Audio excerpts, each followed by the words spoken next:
This is a video review of the HTC Arrive, which is the CDMA version of the HTC 7 Pro and is available on Sprint.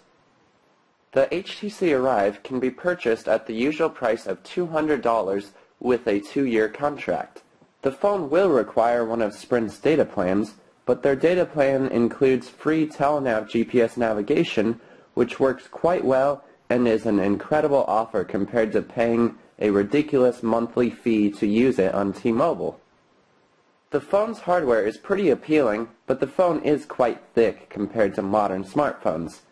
It's even thicker than an original Motorola Droid.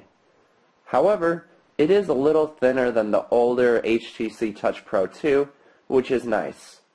The phone's height is basically the same as the HTC 7, but its width is a little smaller, which kind of makes the screen look odd with all that extra space at the bottom for those capacitive buttons. However, when you're just looking at the HTC Arrive alone, it looks perfectly normal. The back design of the phone doesn't exactly fit with the front design, since the back has a more rugged brushed metal look, while the front aims for that glossy black finish, but nevertheless, the phone feels solid and well built. The buttons are actually easy to press. I'm talking about the camera buttons and the volume buttons. And there's no wiggle space on the buttons, unlike on the HTC 7 where the volume rocker was actually loose. So the phone is well constructed. And when you slide out the keyboard, the screen automatically pops up at an angle. This may feel strange at first, but you'll get used to typing at this angle. It would be nice if the screen pop-up was optional, since some may like typing with a flat screen, but it isn't too big of a deal. The sliding mechanism feels quite solid actually, and that's after a couple weeks of use. You'll get used to sliding the keyboard out, and it does have kind of a spring-loaded feel to it once you get it halfway out, and it doesn't really take much effort to slide it out. And sliding it back in is pretty easy once you know how it closes. At first it might feel a little weird, but it's pretty easy to close. The keyboard is actually pretty nice and works well in Windows Phone 7, but there are some instances where it becomes a nuisance, like when you are browsing the web and want to switch tabs.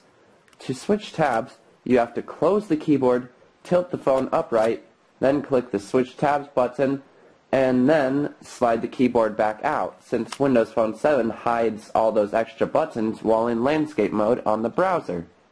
Typing on the keyboard itself is quite solid and feels really good. It'll take some time before you are fast at typing on the keyboard, but once you use it for a few days, you will most likely love it. However, the on-screen keyboard is actually just as fast to use in my opinion, and that on-screen keyboard works well in both portrait and landscape. When I compared the typing speeds, I actually typed faster with the on-screen keyboard than I did with the slide-out keyboard, but they are both very close. For longer sessions of writing, I found myself using the slide-out keyboard since it simply has more precision. The screen definitely looks crisp and clear. Text is really sharp since the screen has the same resolution as the HTC 7, but is only 3.6 inches diagonally, which means it has more pixel density. However, there are a few negatives about the screen. One problem is that you can barely see the screen in daylight. The sunlight lowers your visibility of the screen just like it does on the HTC 7, and that can be a big issue. Another problem is that gradients on the screen don't show up correctly.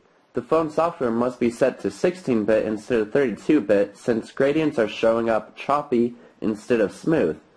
Now this issue has been appearing on HTC 7s, and it seems like it was a software update that actually caused the gradient issue, so it could be fixed again by another software update from HTC, but it's a bit disappointing to see these choppy gradients when you just bought a new phone.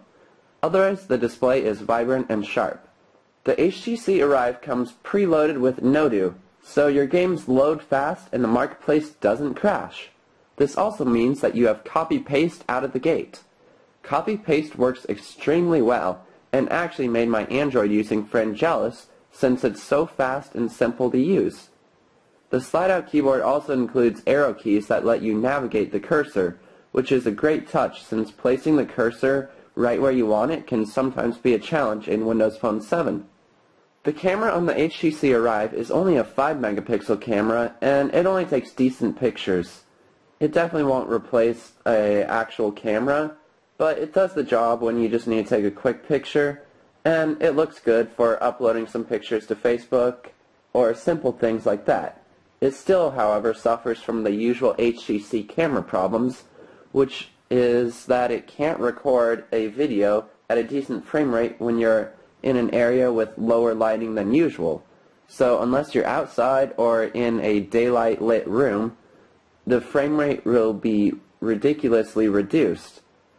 So if you're filming something inside at nighttime, even with lights on, it usually has a big impact on that frame rate. Also, you have to hold the phone perfectly steady when taking a picture, or else it'll come out severely motion blurred. It's a lot easier to hold it steady when taking a picture because the button's a lot easier to press than the HD7 is, but it's still pretty annoying that it doesn't have any image stabilization help. The flash on the phone is pretty bright, but not as bright as the HD7's dual LED flash. However, it gets the job done and does act as a decent flashlight. The internet speeds on the phone felt pretty fast and were extremely reliable. Unlike T-Mobile, where the data seems to randomly stop working for me, Sprint's data constantly worked every time I took the phone out. I won't go into any speed comparisons because it's a known fact that data speeds will vary depending on which city you live in, but I can say that I never felt a need to turn on Wi-Fi since the data was plenty fast and always reliable. Calls sound pretty good on the HTC Arrive, and the earpiece is set at a higher volume than the HD7, which is excellent since the HD7 was pretty quiet to hear. The speakerphone also works really well on the HTC Arrive. Press 2. To change your personal options, press 3. When we tested the call quality, both the HD7 and Arrive sounded basically identical, and they both sounded like pretty good cell phones. There is no distortion in the sound or nothing noticeably bad, but when we turned on the speakerphones, the HTC Arrive actually sounded better, and it was less obvious. Our callers didn't notice that we were really talking on a speakerphone. So the speakerphone is pretty good, and we could hear them perfectly from our end on the HTC Arrive. The phone also doesn't have any major signal degradation, so you can hold it just about any way and usually pick up a signal just fine. The speakers for the music are also a lot louder compared to the HD7. They actually play at a reasonable volume like any smartphone should.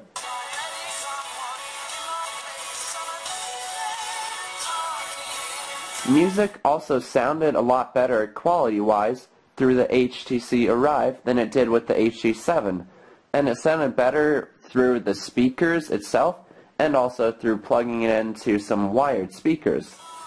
So the sound quality was noticeably better on the HTC Arrive. Battery life was also better on the Arrive compared to the HD7, and you should be able to last the whole day without charging it until the next night, and that's with moderate to heavy use. You can find the HTC Arrive from Sprint for $200 with a 2-year contract, or if you live outside of the United States, it's called the HTC 7 Pro and is basically the same phone, except it's a GSM version instead of CDMA. Overall, the HTC Arrive did impress me, but it still feels way too thick for a smartphone, and I was really disappointed when my friend's Motorola Droid, the original one, was actually thinner. So that was probably the main disappointment. Also, the screen is a bit disappointing because when you're outside you can't really see it that well. But otherwise, the high points are the keyboard's really good, the speaker and sound quality is really great, and the phone call quality is pretty good, and you do get free GPS navigation, which is important because Microsoft never put Bing navigation on Windows Phone 7 yet. And overall, it's a really snappy operating system, and you probably already know a lot about Windows Phone 7, but it has a great app store, really fluid interface, and it all works really well, especially after the No-Do update. There's also plenty of space for your music since the phone comes with a 16GB storage card from Sprint. Once again, the phone is called the HTC Arrive, and you can find it exclusively on Sprint.